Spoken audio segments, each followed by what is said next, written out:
Good morning. We're in the last lesson. I'm just talking to a couple of teachers in the back there, and while we really enjoy teaching, they do too. We're glad this is the last lesson. It's been a great class. Y'all have done wonderfully. We'll have a review on indifference on Wednesday. Then we're going to have another week of reviewing all 14 lessons. But we're nearing the end now. And then Austin and Ryan will be teaching the next auditorium class. Right, Ryan? No, it's not incorrect. Okay. I was close. Okay. Come on, man. Indifference. Indifference. Of all the quality or lack of qualities, I guess you would say, this one probably is a little more subtle in a lot of ways. You know, it's easy to pick out anger or some of the more blatant kinds of things. Indifference can be a little more insidious and in many ways more dangerous. So we'll talk about that here in just a little bit.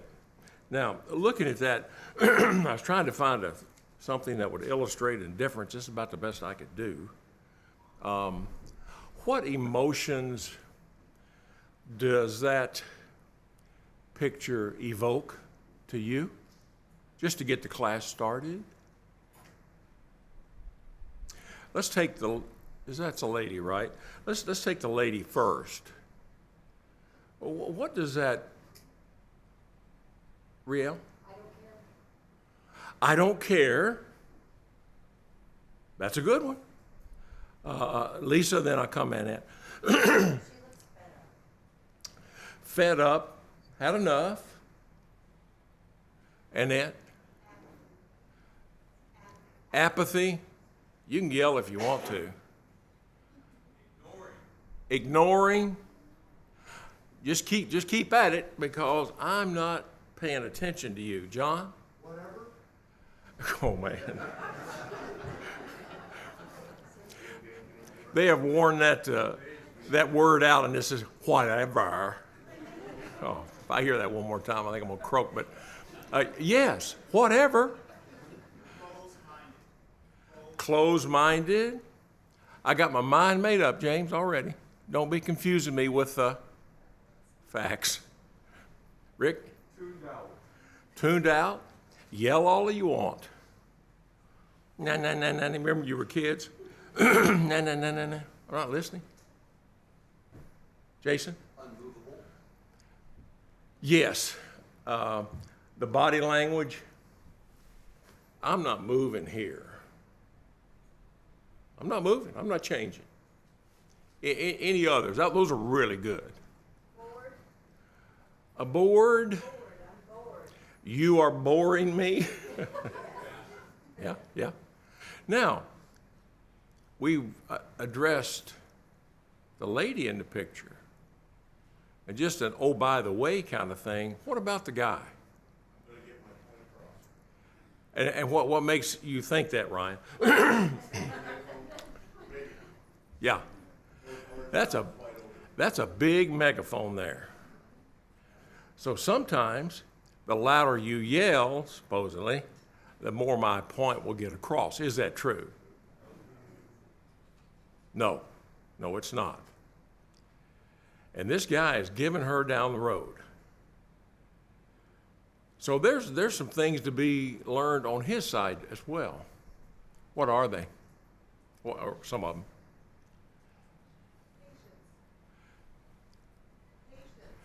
Patience. You mean yelling doesn't work? Well, not usually. Patience. I like that. Yeah. Jason? A word fitly spoken.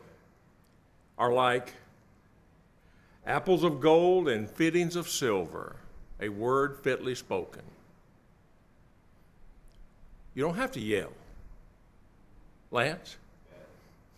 Sometimes leadership, most of the time leadership is best done by example, not by Lance said for those in the back, sometimes, often actually, your point, paraphrasing, but you can get your point across better by being calm. And I don't know if he's a leader or not, but leaders usually do not have to yell. By example.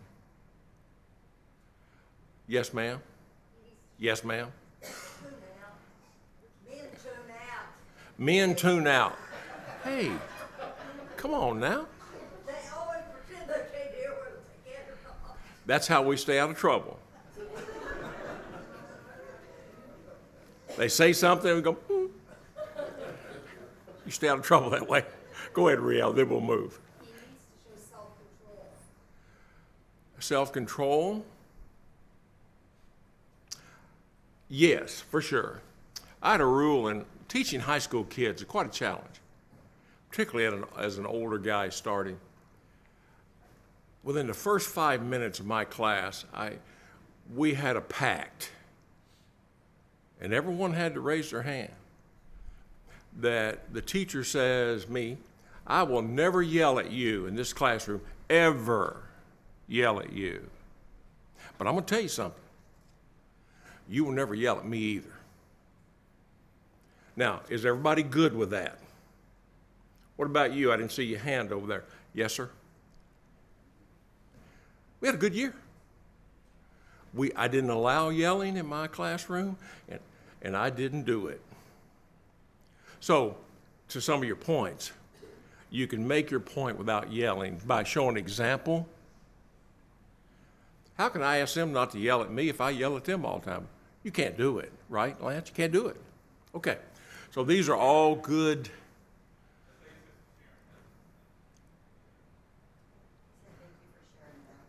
Oh, yes, ma'am.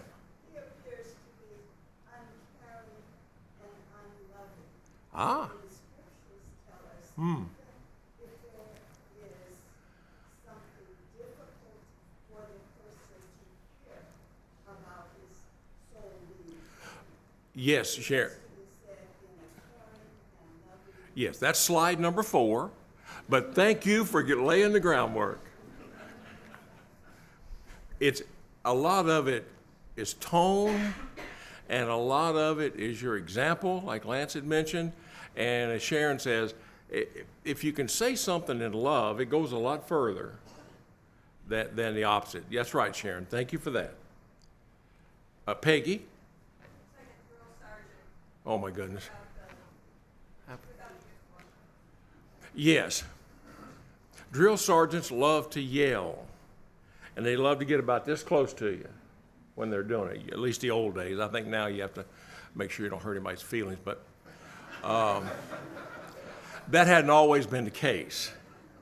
They're in your grill from the first 5 minutes till the end of the training. Yes. Pardon? They were talking to teenagers, you're right. Most of them were 18 years old. We didn't have a clue.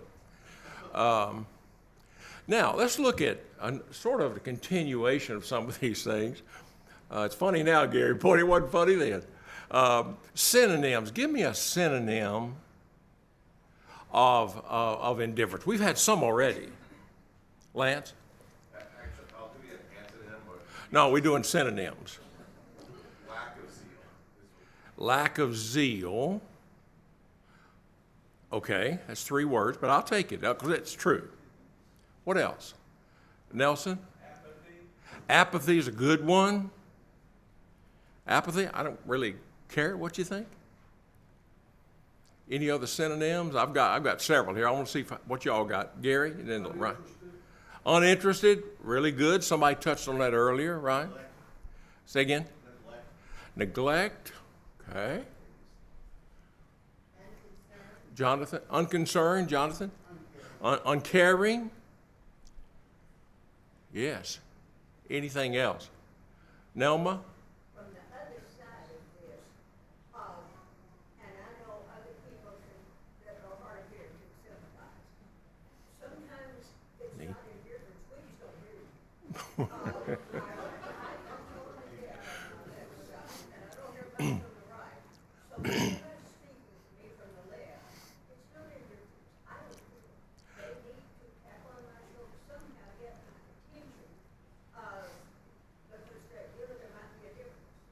Sometimes, Nelma said, and I'm getting to be in that club too. There's several of us in here. We're not indifferent. We just don't hear you. Have you gone through these drive-throughs? Well, what do you want that?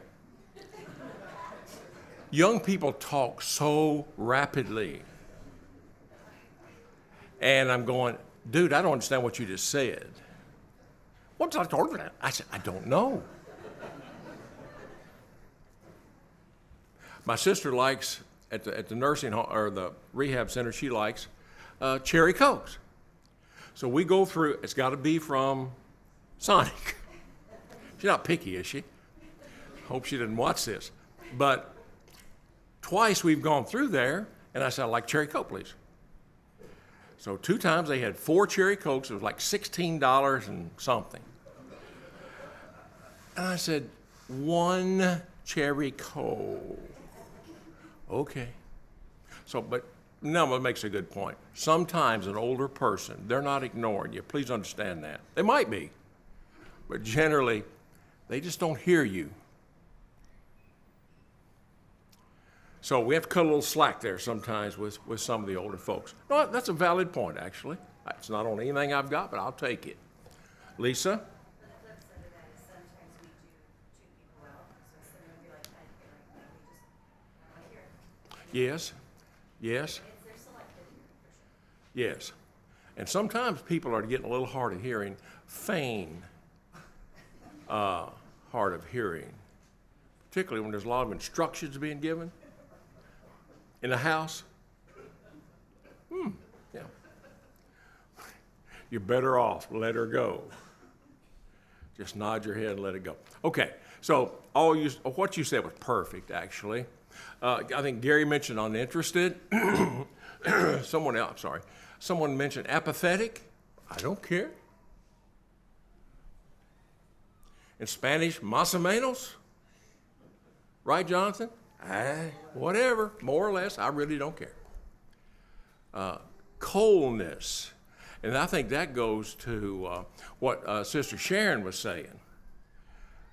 There's a big difference between being cold toward people and loving people. That's the opposite. But so it comes across as cold. Yes, sir. Dismissive, is that another one? Dismissive, very much so. Dismissive. I didn't have that one, but I like it. Lack of feelings. Detachment.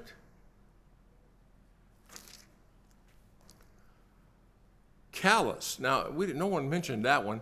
Oh, how does callous come into play here? Calloused.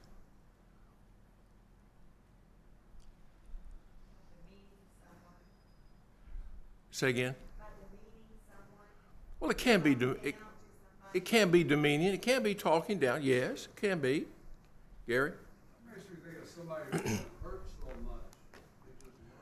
much. Can be. A child that's hurt. Gary said, I'm coming, John. Gary said in the back, sometimes we get hurt. Some children grow up in a home where there's a lot of hurt, and they become callous to other people's feelings, and they grow up like that. We have to be real careful with that. Children can become callous. We can become calloused. Like the world has just beat me down. You have to be careful with that as well, but to become callous. John? The Bible says our minds can be seared with a hot iron when we do that. Yes, it gets past feelings, doesn't it, John? Pardon me, it becomes past feeling. Well, they don't act like they've got any feelings. You know what they've been through? And that some empathy might come in here to play. We don't know what people have gone through and what they're going through. And sometimes, and I can do that, we can pass judgment fairly quickly. Do you know what she's going through? Or he has gone through? So we want to be careful there.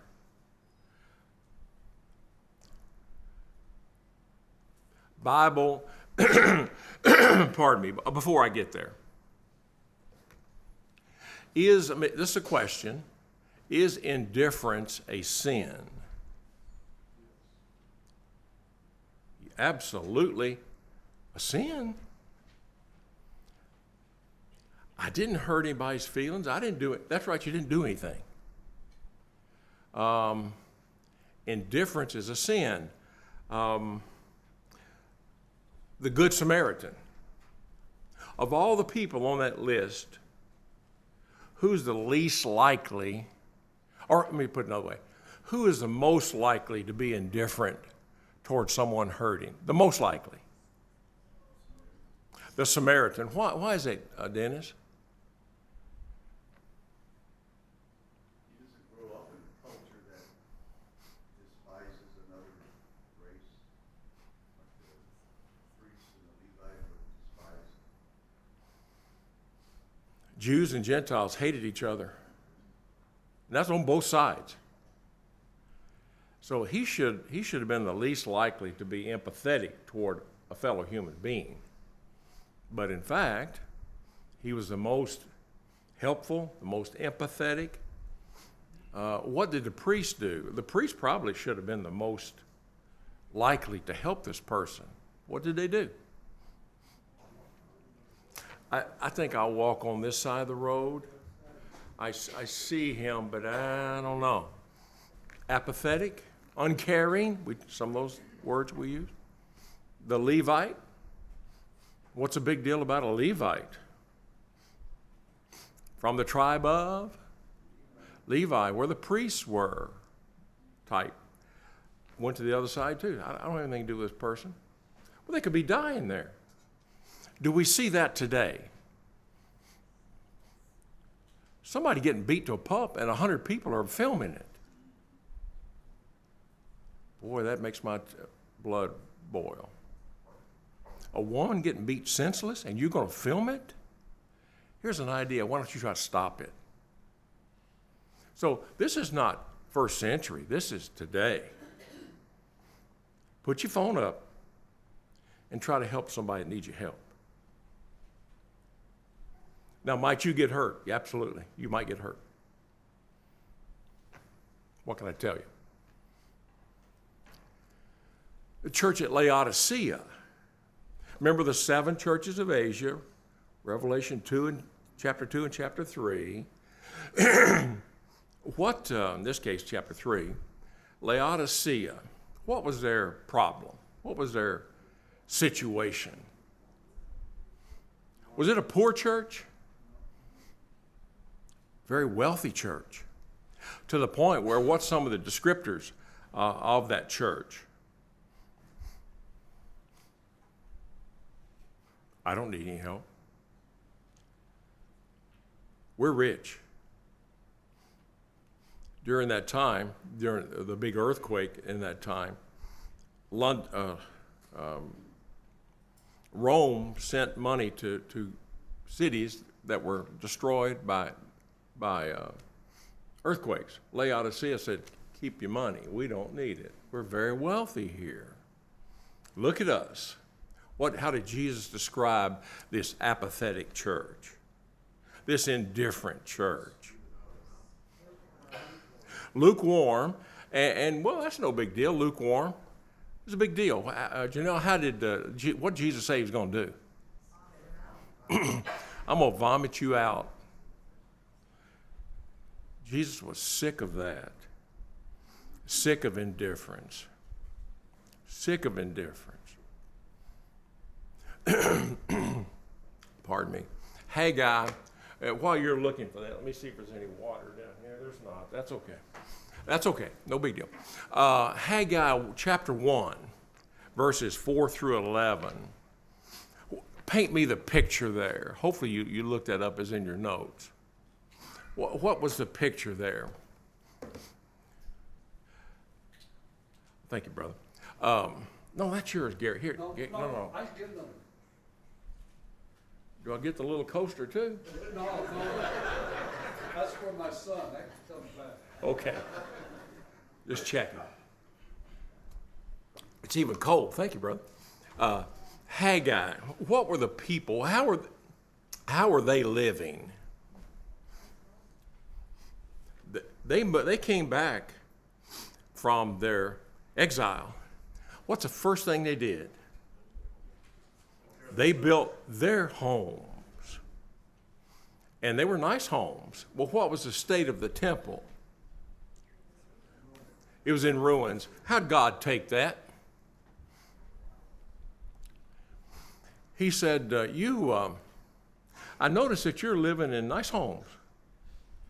My home, so to speak, it lies in ruins.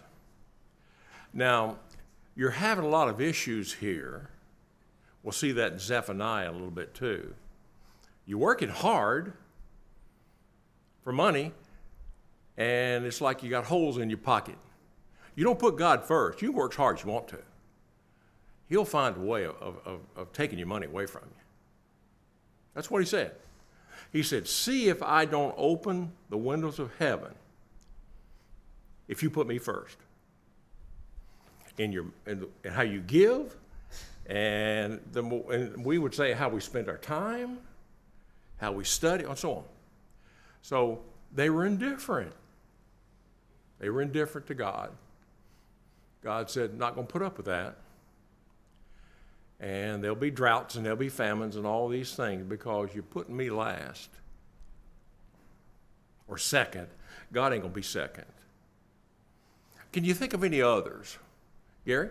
Well, I thought about, everybody agrees with this one, but it was when Nadab and Abihu was indifferent about the fire they chose, and God struck them dead. Aaron was affected by that. And Moses turned to Aaron and said, God says, I am holy and I will be treated as holy. Yes, absolutely. So that right there proves indifference is a sin. Because they were just indifferent about where they got the fire from. How do we do that today, scripturally? Changing our worship against God's standard. Exactly. Those in the back. I didn't have it in my notes, but I like it. Nadab and Abihu. Remember that? It seemed like a little thing to you and me. They offered strange fire. And how did that work out for those two? So badly that God killed them. Over where they got their fire? Today you hear people, well, that's no big deal. I like a piano. Well, I do too, actually. Just not in a worship service. I don't see the big deal of having a Boy Scout troop, church, coming out of the church treasury. I don't see a big deal. I'm coming to Lee's. I don't see a big deal about all these other things. Well, here's the big deal. Is it here? It's a big deal to him, or he wouldn't have specified how he wants to be worshiped, whether it was fire. What about carrying the Ark of the Covenant, the Ark? They were going to move the Ark. Well, it took some strong men, moved the Ark. That's awesome. He said, you move this Ark with golden staves through the rings. You don't touch my Ark. And it started to fall. Remember that? Good heart. I'm going to try to stop it. He fell over dead too. You can't be indifferent with God. When he specifies something, everything else is excluded. Now, Elise, I'm sorry. Now come Jan. Another example is Eli and the behavior of his sons. Say it just a little louder, please. Another example is Eli and the behavior of his sons. Okay? Yes. It can be how you raise your children. Was Eli a pretty good man? Appeared to be. But he said he did not restrain, not my words, Bible words. He did not restrain his children. Was that a big deal with God? Yes, it was. Yes, it was. They turned out to be thieves. They were all in for themselves, and Eli did not slap their hands, so to speak. Yes, we can be apathetic. I didn't have that in my notes either, but I like it. We can be apathetic how we raise our children. What's cute at 3 ain't cute at 13. I'll just tell you. It ain't cute at 3 to me, but it's not cute at 13. Raise your children. Thank you for that. I wasn't planning on it. It's not in any of my notes, but I like it. Jan. Indifference can also be if we don't think any of the other things in this book, like we're talking about unforgiving, if we don't think it's a big deal, that's just the way I am, I don't have to work. That can be indifference. Jan says, and after this, we could all go take a break because it was perfect. She said, out of all these unforgiving, works of the flesh, apathy, are all these things we've talked about, if we don't apply them, I'm putting words a little bit in, if we don't apply them, we're indifferent. We've become indifferent. That doesn't apply to now it applies to Jim. Don't apply to Mitch. Really? It applies to all of us, and we're supposed to get lessons from this and apply them, not to what Gary or Jason, but to apply them to yourself. Is that pleasant sometimes? No, it is not. Peggy, it's not.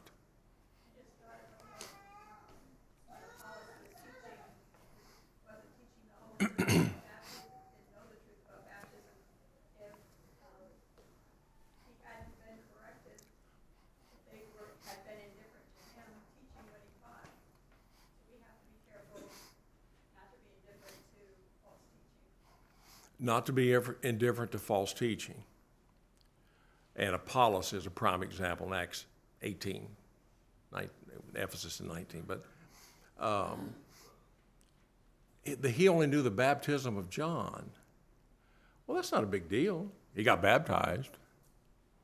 Well, it was a big deal. He wasn't baptized for the right reason. So sometimes when elders, not sometimes, when someone wants to place membership here, we'll ask them. So I was baptized, and we'll say, well, what reason were you baptized? And most of the time, that's a good answer. Sometimes it's not a good answer. We need to study with you. It does make a difference. It's in the Bible. Now, to Sharon's point, 1 Corinthians 13, the great chapter of love. We had a whole quarter on 1 Corinthians 13, just the first 12, 13 verses. Love. It depends on where you come from, doesn't it? Give me just a real quick few bullet points on 1 Corinthians 13 and love. It never fails. Spiritual gifts, they failed after a while. Love never fails. What if you took your body and burned it without love? Profits you nothing. And he says it becomes like a bell, a ringing bell, just clangs. Yep, just clangs, doesn't mean anything. We got to have from the right motivation. That's love, isn't it? Amen on that, Sharon. When I say stay close to Jesus, what do you think that means? Stay close to Jesus. Yeah, stay close to Jesus. Anyone? Lisa? It's certainly the opposite of indifference. What's some of the ways we can do that?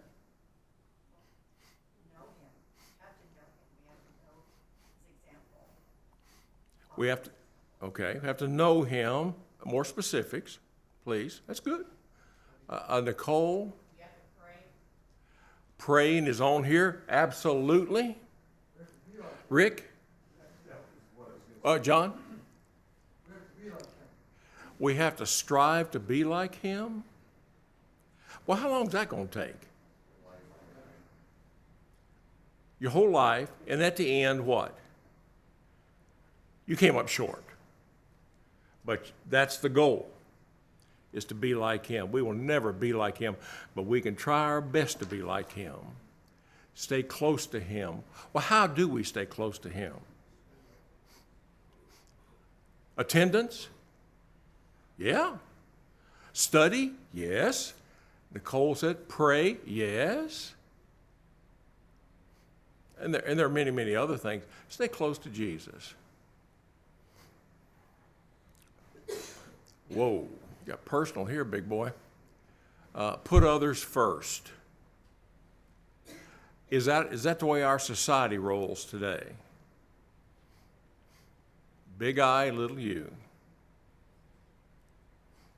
That's a message we're fed, not as a Christian. But wait a minute, put others first. That might cost me some of my time. Is that true? Yes. So, comma. That might cost me some of my money. Yes. So, comma. Yeah. I see a hand back there. I'm sorry, I can't. Go ahead and talk. Self-denial. Self-denial. Yes. Kevin, that's exactly right. Is putting others first always, in fact, rarely, convenient? It wasn't convenient hanging on a cross. No, it's not convenient. Who said it was convenient? If you're looking for convenience, Christianity is going to be a little tough for you. I didn't say it. The Bible says those things. Put others first. I like it. Thank you, Kevin. I like that one a lot. Invest in relationships. Now, what do you think that means? Invest. What's that word mean? Put the time in. Lance? Anything you invest in, you're expecting to get more out of it That's in the it. future.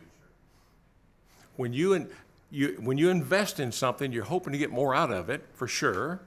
When you invest in something, what does that tell you about your interest? If you have interest in something, you're going to invest in it. You have no interest in it, you're not going to invest in it. If you have interest in church things and church people, you will invest your time, effort, and money in that. If you're indifferent or apathetic, it will show. Just what it says.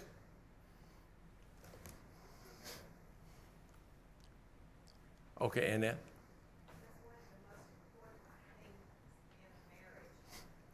Don't get personal now. Oh, yes.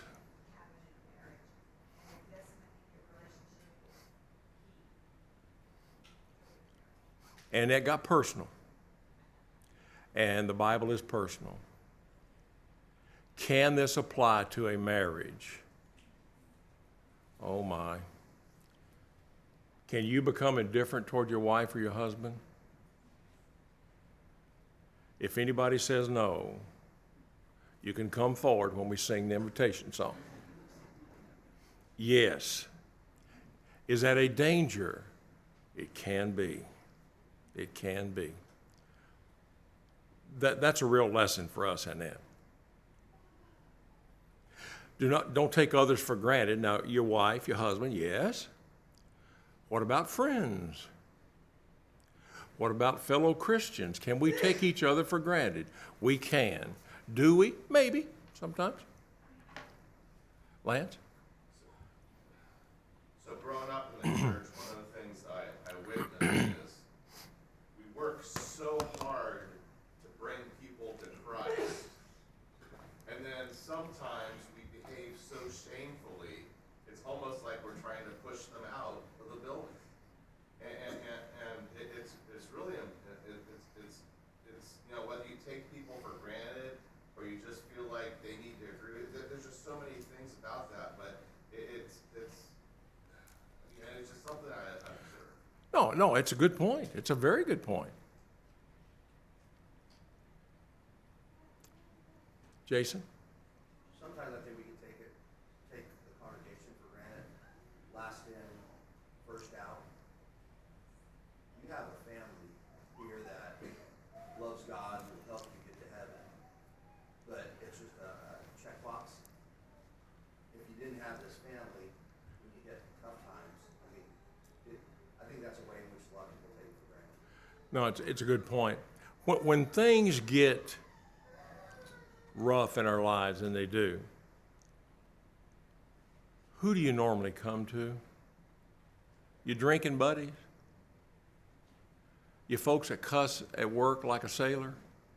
You don't go to them. You know who you go to? You go to your family. I've seen that over and over in my life. Sharon? Taking others for granted seems to be tied to making assumptions, assuming that you know what someone else is thinking or doing. Mm-hmm. Yes, Sharon says, and she's right, sometimes we assume too much. Is that fair to say? About others? Sometimes we judge others by our own motives. You think that's true? It's absolutely true. Sometimes we're very, very quick to judge others. You know who you're trying to cover for? Yourself. 100% of the time. I've never seen it fail. I've done that. I'm pointing back at me now. But don't take others for granted. Sister Nicole said prayer. Wait a minute. Out of these 13 or 14 lessons, prayer you bring up every single time. That's correct. That's absolutely correct. Indifference. Have you ever done this? I have. Neighbors or people in church. I'll be praying for you. Do you? I think I might have told you this, but had a buddy that said a week before, someone said, I'll be praying for you. He went to them and said, did you pray for me last week like you promised? Now you're in a bind. Now you're going to add lying onto everything else? And if you didn't, you have to say, no, sir, I didn't. We have to be careful of the indifference. When we say we're going to pray for somebody, he hears it. You better do it. You better do it and mean it. That's a good one, Nicole. Prayer. Now, we'll get to that in a second, but before I get there, we can't cover it all. I'm assuming you've already read it, but it says that one of the things about indifference, it discourages brethren. My indifference, your indifference discourages brethren. In what way? What are some things that we do, I do, you do, that may discourage our brethren by our indifference? Gary? It's a bad example. Set a bad example? Wait a minute, you're saying people watching? Correct. Kevin?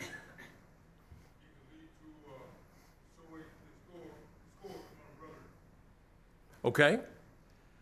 Does poor attendance discourage brethren? What's an issue every single elders meeting, what do we discuss at some point during that meeting? Wonder what happened to her. She hadn't been here in 2 weeks, or him, or whatever. It's discouraging. It's discouraging to the elders. It's discouraging to others when you're not here. Ryan? The act of not doing anything speaks volumes. People see that as well. Yes. What are you doing? Don't have to be big things, just little things. You know what I appreciate? I appreciate Nathan holding the door open. Well, anybody can do that. Well, anybody didn't. Nathan did. can be little things. I appreciate that so much. I tell him every time I go out, thank you, Nathan.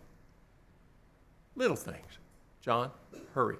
On Wednesday evenings, a lot of times, some classes only have one child, sometimes two, and much less than on Sundays.